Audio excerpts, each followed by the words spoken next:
want to thank the ranking member, the chairman of the Terrorism Subcommittee, and all the distinguished members who are here. I appreciate the opportunity to appear and to make a few comments on a very important and difficult subject, the issue of Pakistan. As you said, Chairman, it requires a deliberate but frank discussion and analysis of where we are and where we need to go. I have prepared a testimony, but which I will submit for the record. Without objection, your formal testimony will be injected into the record. I would like to summarize that testimony by making a few points and look forward to the discussion. While Pakistan, in the aftermath of 9/11, did provide significant help in the overthrow of the Taliban and in the capture of quite a number of Al-Qaeda members, I think it's fair to say that if one focuses on Afghanistan, which would be the burden of my comments today, looking at Pakistan, one conclude now the following, that first, Pakistan is now a state sponsor of terror. There is no question that the Pakistani military and the Pakistani intelligence agency, the ISI, the inter-service agency, supports the Haqqani network, which we regard, the United States has regarded as a terrorist organization. One of our former chairmen of the Joint Chiefs called the Haqqani network a virtual arm of the ISI. Point two, it's also clear that the Pakistani military and Pakistani intelligence provide sanctuary and support for the Taliban, which is an extremist organization that provided sanctuary for Al-Qaeda in the early period. And even recently, the leader of Al-Qaeda, Zawahiri, pledged allegiance to the new leader of the Taliban. So the relationship continues. And these two steps that Pakistan clearly has taken, it used to deny that there were any Taliban in Pakistan. When I was ambassador to Afghanistan, when I went to see President Musharraf, and after a long discussion, when I raised the issue of the Taliban with him, he asked me, they're not here. Give me their phone number, give me their address.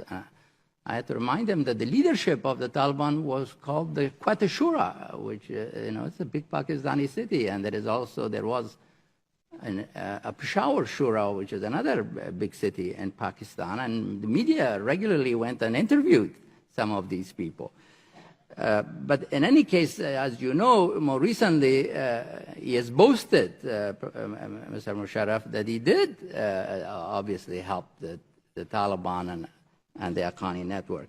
But the Pakistani support for these two groups has been a critical factor in my judgment in the longevity and successes that these two groups have had against the United States, against our forces. We've lost quite a lot of people, as you know, both military in particular, but also non-military folks. And they have imposed huge financial costs by making the war prolonged and requiring us to invest not only lives but also resources. And it has imposed huge costs also, both military and civilian, on the Afghans. As those of us who have studied insurgencies and counterinsurgencies, if there is a sanctuary, it makes it much harder, takes longer, becomes more protracted to defeat that insurgency. I'm not saying other factors are not important. They are. I mean, the question of governance, the policies of the government in charge. But sanctuaries make it much harder to defeat insurgencies. So it seems to me that our policy, as if I would characterize it, as one of engagement, providing support, sometimes withholding some assistance, But one of assistance has not produced what we had hoped would be the result in Pakistan, which is that they would change policy to bring the Taliban to the negotiating table and move against those Taliban that are not reconcilable or would not reconcile, and then also to move against the Haqqani network. This has not happened. So, as a nation, in my view, it's important that we debate what to do next. And I believe that we need to consider a different policy among our options, and the policy that I think is worthy of consideration is one of increasing the cost of this policy to Pakistan. You know, typically, when you want to discourage bad behavior, you have to do things that look like punishment or imposing costs to shape a response. And Pakistan has believed so far, correctly, that they can get aid in billions and get support and continue to do these things, and that we would not confront them with the choice of either you take our assistance or and you can stop what you're doing, or there would be no assistance. And I think unless we affect fundamentally that calculus, that they confront a choice, it's unlikely that they would adjust the policy that we require, that the Afghans require, and indeed the world require. I welcome some of the recent announcements by the administration and some of the actions, such as the drone attack against Mullah Mansour in Pakistan. I think that sent a strong message. I believe that the administration's effort to isolate Pakistan, to pressure it more, is welcome, but I think it's not insufficient. We need to do more. And more, in my judgment, is one, we need to do additional drone attacks against targets that are Haqqani and Taliban related. If Pakistan does not move against the Haqqani network and the irreconcilable Taliban, we need to have, in my judgment, very sharply focused sanctions against people in these two institutions, the military, especially the army, and the intelligence network, who are involved in support of the Haqqani network and the Taliban. And that would mean financial sanctions, and in my view, also it means travel to the United States. I think we ought to suspend all non-humanitarian and non-education assistance to Pakistan. I agree with the ranking member that education is very important, and we ought to continue with educational assistance, humanitarian assistance, but non-education, not only our own, but in IMF, I think we need to use our influence there to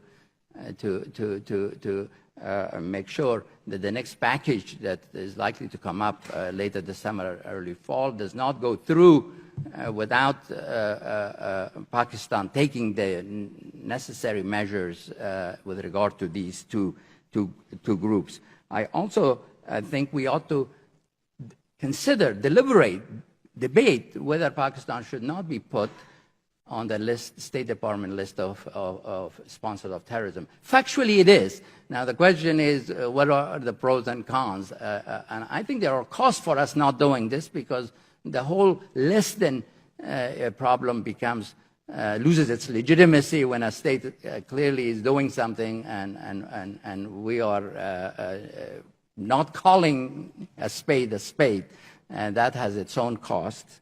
And I also believe that calling Pakistan a major non-NATO ally, given what it is doing, is also raises questions of the legitimacy of such a designation. We ought to signal that without a change on these two issues, we would recalibrate, reconsider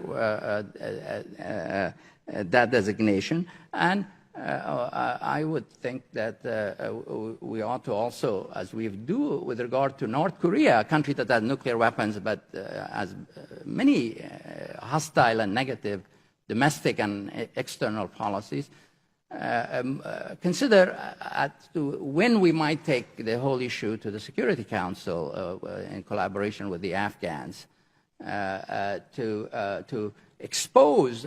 We have not done as much as we could, in my view, to expose the details of how this policy of support for Haqqani and for the Taliban are actually conducted by Pakistan, and the implications, the ramifications of that in terms of the amount of damage it has done to fellow Muslims in Afghanistan, besides the killings that have taken place of the coalition forces who are there.